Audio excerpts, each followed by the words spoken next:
আর মিলবে না ফ্রিতে রেশন। কপাল পড়তে চলেছে এই সকল উপভোক্তাদের, জানিয়ে দিল সরকার।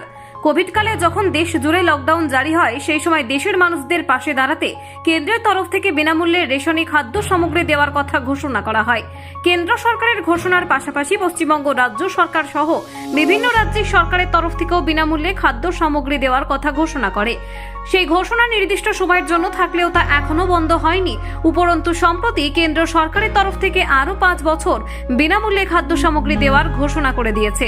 দেশের সাধারণ শ্রেণীর মানুষদের পাশে দাঁড়ানোর জন্য বিনামূল্যে খাদ্য সামগ্রী দেওয়ার যে ঘোষণা করা হয়েছে, সেই মতো উপভোক্তা অনুযায়ী অনেকে 5 কেজি অথবা অনেকে তার থেকেও বেশি বিনামূল্যে খাদ্য সামগ্রী পেয়ে থাকেন। তবে এই খাদ্য সামগ্রী পাওয়ার জন্য এবার উপভোক্তাদের আবশ্যিকভাবে একটি কাজ করতে হবে। সেই কাজটি করা না হলে কিন্তু আর ফ্রিতে খাদ্য সামগ্রী পাওয়া যাবে না। সম্প্রতি কেন্দ্র এবং রাজ্য সরকারের তরফ থেকে জানিয়ে দেওয়া হয়েছে, যদি রেশন উপভোক্তারা সরকারের তরফ থেকে নির্দিষ্ট করে দেওয়া এই নিয়ম না মানেন, তাহলে তাদের কাছ থেকে রেশন কার্ড থাকলেও বিনামূল্যে খাদ্য সামগ্রী পাবেন না।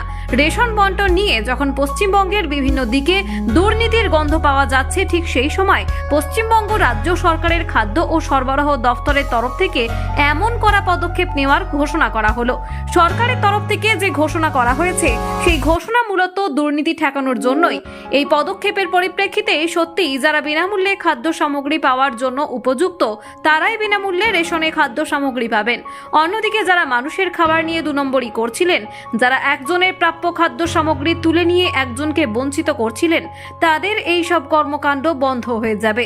কেন্দ্র সরকারের পাশাপাশি রাজ্য সরকারের তরফ থেকেও এই বিষয়ে স্পষ্ট করে জানিয়ে দেওয়া হয়েছে, যদি উপভোক্তারা বিনামূল্যে খাদ্য সামগ্রী পেতে চান, তাহলে তাদের 2023 সালের 31শে ডিসেম্বরের মধ্যে রেশন কার্ডের সঙ্গে আধার কার্ড সংযুক্তিকরণের কাজ করিয়ে নিতে হবে। এই কাজ না করা হলে জানুয়ারি থেকে বন্ধ হয়ে যেতে পারে বিনামূল্যে রেশন। এমনকি যারা এই কাজ করাবেন না, তাদের রেশন কার্ড বাতিল অথবা ব্যান করে দেওয়ার মতো পদক্ষেপও গ্রহণ করতে পারে খাদ্য ও সরবরাহ দফতর।